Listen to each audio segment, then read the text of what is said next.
The city walls of Tanagra crumbled, not with a bang, but a terrifying sigh of defeat, spitting dust and debris into a sky already choked with smoke. From her terrace, Tiano watched the red-cloaked warriors of Sparta pour into the streets below, a scarlet tide of bronze and blood sweeping away her world.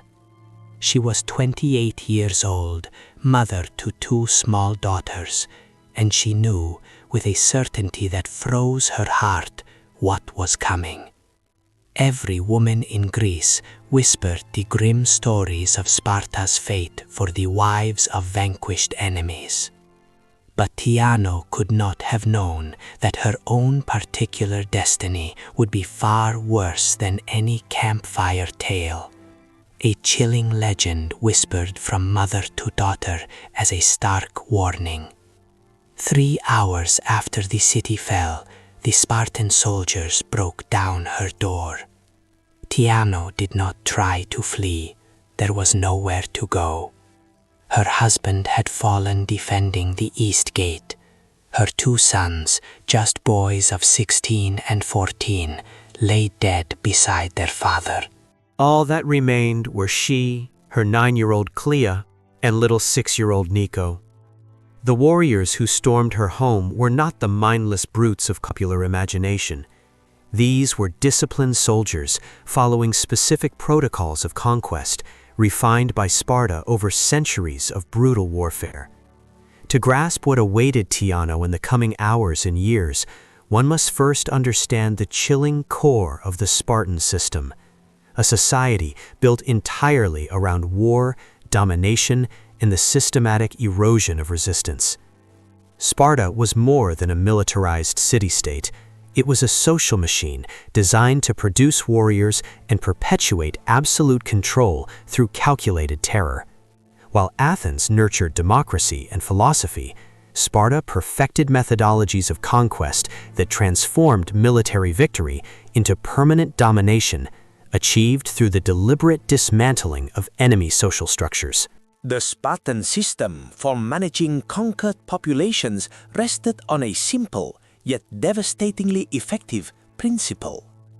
Eliminate men of military age, enslave or redistribute the young and the children, and transform the women into instruments of collective humiliation designed to shatter the defeated city's cultural identity. This was not impulsive cruelty, but strategic calculation honed over generations.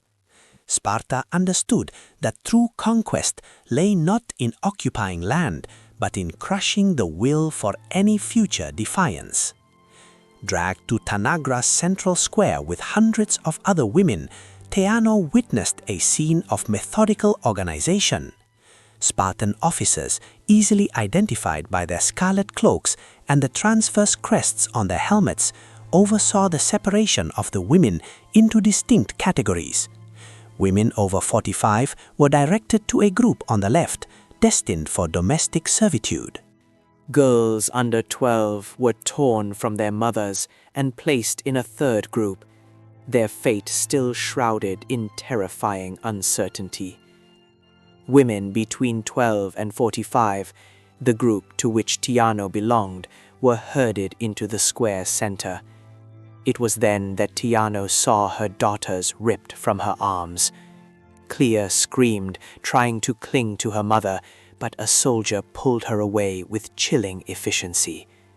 Nico, the younger girl, was too terrified to make a sound, her wide eyes fixed on her mother's face as she was carried off. Tiano tried to cry out, tried to reach them, but a blunt strike made her stumble. An officer, speaking in a Doric dialect she barely understood, announced that the children would be taken to Sparta, where they would be raised as helots, state slaves. That was the last time Tiano ever saw her daughters. What followed in Tanagra's central square that day was witnessed and later documented by Herodotus, who visited the city 23 years later and recorded its chilling aftermath.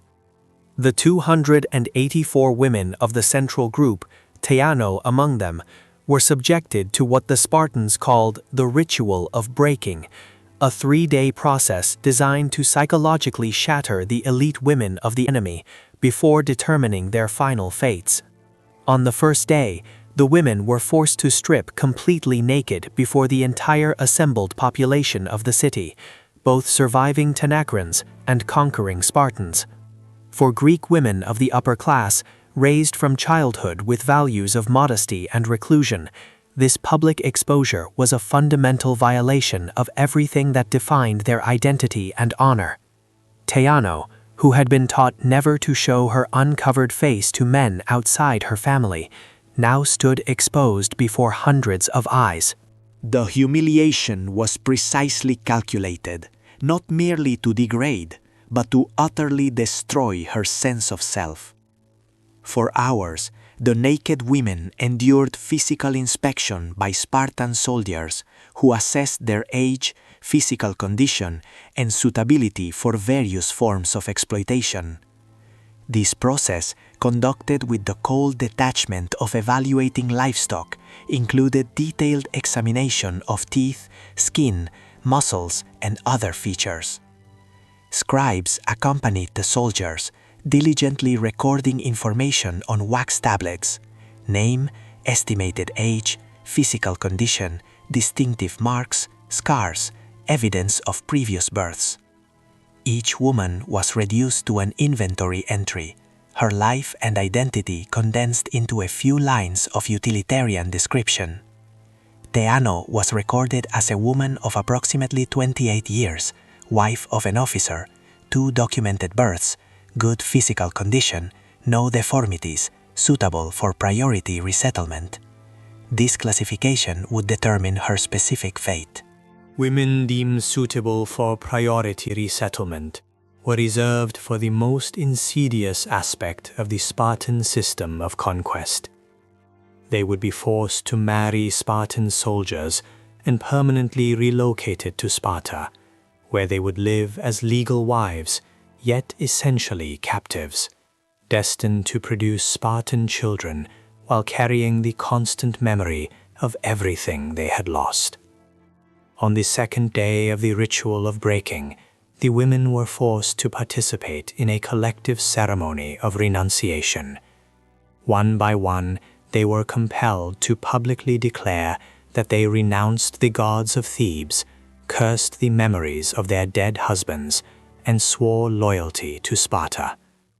Those who refused were publicly beaten until they complied or lost consciousness.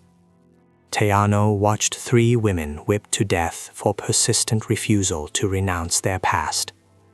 When her turn came, she uttered the required words, her voice a whisper, tears falling silently as she verbally betrayed everything she had ever loved. The third day was dedicated to redistribution. The 284 women were divided among Spartan officers according to a merit system based on military performance during the battle. The operation commander chose first, then his immediate subordinates, and so on down through the hierarchy. Theano was selected by Pausanias, a 35-year-old Spartiate who had commanded the phalanx that broke through the Theban defenses. She would be taken to Sparta, where she would become his wife in a ceremony that would mimic all the rituals of a legitimate marriage, but which would be, in a sense, an instrument of their conquest. The journey from Tangra to Sparta took 6 days. Theano traveled chained, along with 47 other women who had been redistributed, all destined to become the wives of Spartan warriors. During the march, they passed through cities Theano had visited in her former life, places where she had participated in festivals, markets where she had bought fabrics and pottery. Now, she marched along these same roads as war property, her status irreversibly transformed from a free woman of the Theban elite to the spoils of Spartan conquest. When they arrived in Sparta, Theano was met not with overt brutality, but with something far more insidious, the simulation of normality. She was housed in Pausanias's home, an austere stone building typical of Spartan architecture, devoid of the luxuries she had known in Thebes, yet functional and clean. Helot slaves were assigned to attend to her, to teach her Spartan customs, to prepare her for the marriage. The simulation was so complete it might have been convincing, except Theano knew she had no choice. Her daughters had been ripped from her. Her husband and sons lay dead in Tanagra. She would never go home. The marriage was performed by weeks after her arrival, following exactly the traditional Spartan rituals. Theano had her head shaved according to custom, wore the nuptial cloak, and participated in the religious ceremonies. During the ceremony, she was treated with the same formality as any Spartan bride. Pausanias' relatives received her politely. Sacrifices were offered to the gods. Everything followed proper protocol. Except the bride was there not by choice or love, but because she had been distributed as a reward of war. The first night with Pausanias revealed the stark dynamic that would define the next 14 years of her life. He was not overtly cruel, not in the conventional sense. He did not beat her without cause, nor did he physically torture her. Yet there was no illusion of equality between them. Pausanias treated her as valuable property, something he had earned through military merit, to be kept in suitable condition to fulfill its designated function, to produce Spartan children. In the months that followed, Theano discovered that a complete system existed for women in her position. This was no small group. At any given time, hundreds of captive women from conquered cities lived in Sparta as forced wives of warriors. They formed a distinct social category, neither slave nor citizen, existing in an intermediate zone of semi-freedom, possessing some legal rights but no true autonomy. Their children, when born, were considered legitimate Spartans, but the mothers remained foreigners forever. Theano became pregnant 4 months after her forced marriage. The pregnancy was monitored carefully by state midwives, not out of concern for her well-being, but because the fetus she carried was the potential property of the Spartan state. When she gave birth to a boy, the child was immediately examined by the ephors, the magistrates who determined if Spartan newborns were healthy enough to be raised. Her son was approved and given the name Leonidas, after an ancestor of Pausanias. It was in this moment, holding her newborn son, while the ephors inspected him like livestock, that something irreparable fractured inside her. She had lost her 2 daughters, her 2 older sons, her husband, her city, her identity, and now she was producing a new child who would be raised to be exactly like the men who had destroyed everything she loved. The psychological contradiction was unbearable. As a mother, she loved the child in her arms. As a person, she hated everything that child represented. Over the next 7 years, Theano gave birth to 3 more children with Pausanias, 2 boys and a girl. Each birth deepened her internal division. She raised her children with tenderness, for she could do no other, but she knew the boys would be taken at age 7 to begin the apogee, the brutal Spartan training system. She knew her daughter would be raised to become a mother of more warriors. Theano was perpetuating the very system that had destroyed her, and there was absolutely nothing she could do to stop it. The most insidious aspect of her situation was not the open violence, but the creeping normalization. As the years passed, Theano was gradually absorbed into Spartan society. She learned the Doric dialect perfectly. She participated in religious festivals, interacting with other Spartan women in social contexts. Superficially, her life became indistinguishable from that of any Spartan wife. But internally, she remained a Theban woman in perpetual exile, living among the killers of her family, mother to their children, trapped in a life that simulated normalcy while being fundamentally based on coercion. In the rare moments she was alone, Theano allowed herself to remember. She recalled the face of her first husband, especially the eldest, who had dark eyes like her own. She remembered her daughters, Clea and Nico, and wondered obsessively where they might be, if they were still alive, what kind of lives they might be living as slaves somewhere in Sparta. But these memories had to be hidden, never expressed, because to express longing for Thebes or to mention her former family would be interpreted as disloyalty, possibly punishable. When Theano was 42 years old, 14 years after her capture, Pausanias died in battle at Mantinea. According to Spartan law, as a widow without adult sons to protect her, she could have been redistributed again. But by this point, she was considered too old to be desirable. Instead, she was assigned to manage one of the communal houses where young Spartan boys lived during the agoge. She spent the last 12 years of her life supervising meals and domestic organization for boys aged 12 to 18.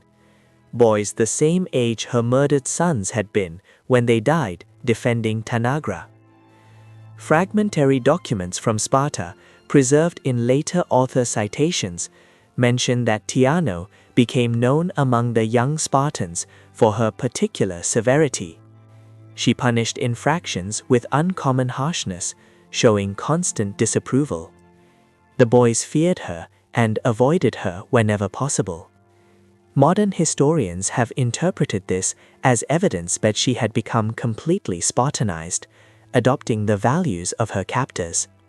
But there is another possible interpretation, that her severity was the only form of resistance left to her, a way to express her hatred for the system by making the lives of future warriors minimally more miserable. Theano died in 421 BC at the age of 64, exactly 36 years after her capture. There is no record of her last words or thoughts. No epitaph marked her tomb, which bore only her Spartan name, with no mention of Thebes or her previous life. For all historical purposes, she vanished, absorbed completely by the system that had consumed her. But her case was not exceptional. It was the chilling standard. Throughout centuries of Spartan domination over Greece, thousands of women underwent the same process as Theano. Every military conquest produced its contingent of forced wives, women torn from their lives and re-implanted in Sparta to produce the next generation of warriors. The system was so efficient that it became a fundamental part of the Spartan reproductive economy, complementing internal marriages with a constant infusion of captive women. These women, though genetically diverse, were kept completely controlled.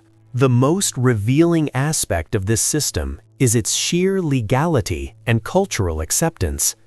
At no point did Sparta's contemporaries question the legitimacy of forcing conquered women into permanent marriages. The practice was seen not as cruelty, but as the natural right of the victor. Even Athens, a city that prided itself on its philosophy and civilization, did not contest this aspect of Spartan warfare. The systematic exploitation of conquered women was simply an accepted part of the Greek world order. This reveals something fundamental about how entire societies can normalize horror. The Spartans, who led Theano through the ritual of breaking, were not individual monsters. They were products of a system that had codified domination into law and custom.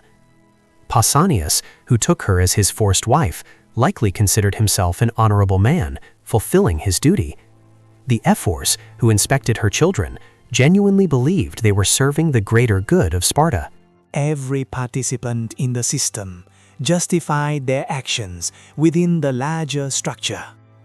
Today, when we read about the glory of Sparta, about the 300 at Thermopylae, about the discipline and courage of Spartan warriors, we rarely pause to consider the immense human cost of this military machine. Behind every perfectly organized phalanx were hundreds of women like Theano, ripped from their lives and forced to perpetuate the very system that had destroyed them.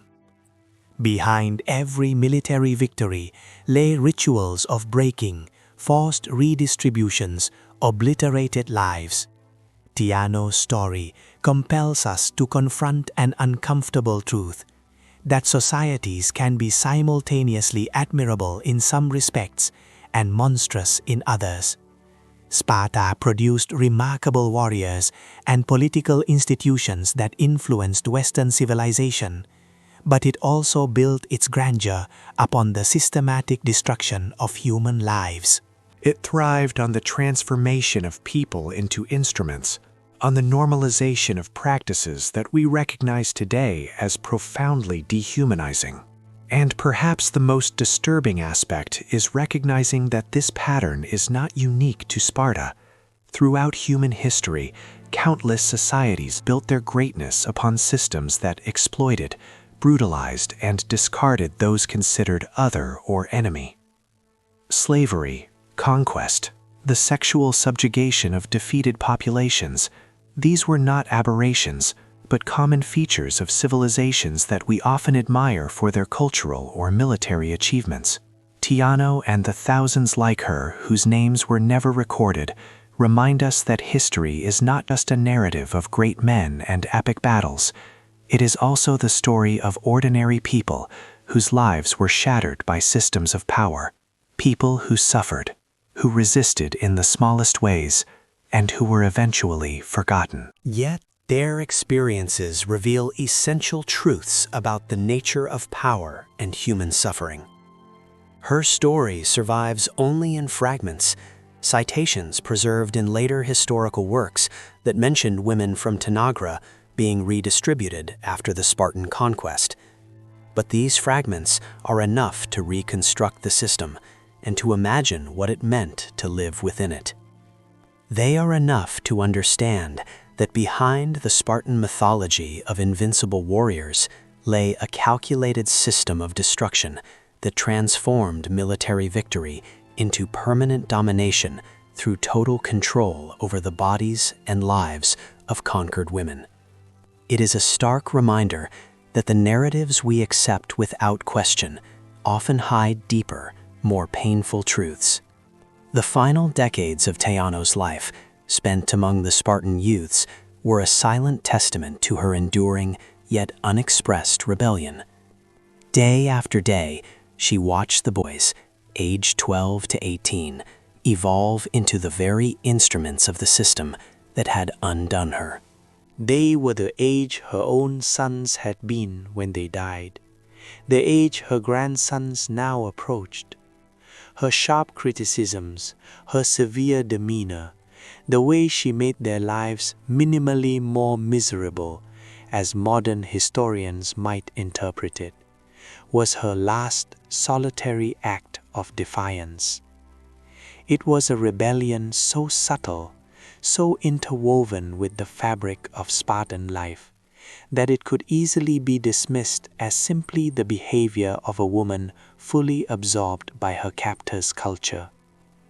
But to truly grasp Theano's final years, one must look beyond the surface, into the unspoken depths of a shattered spirit. She understood the psychology of these young warriors, the relentless training, the indoctrination into a society that valued only strength, discipline, and absolute loyalty to the state. Perhaps by making their domestic lives harder, she hoped to introduce a flicker of discomfort, a tiny crack in the unwavering resolve that would one day send them to destroy other families, other cities. Perhaps she sought to subtly undermine the very foundation of their unquestioning obedience, even if it was just by withholding a smile or demanding more chores.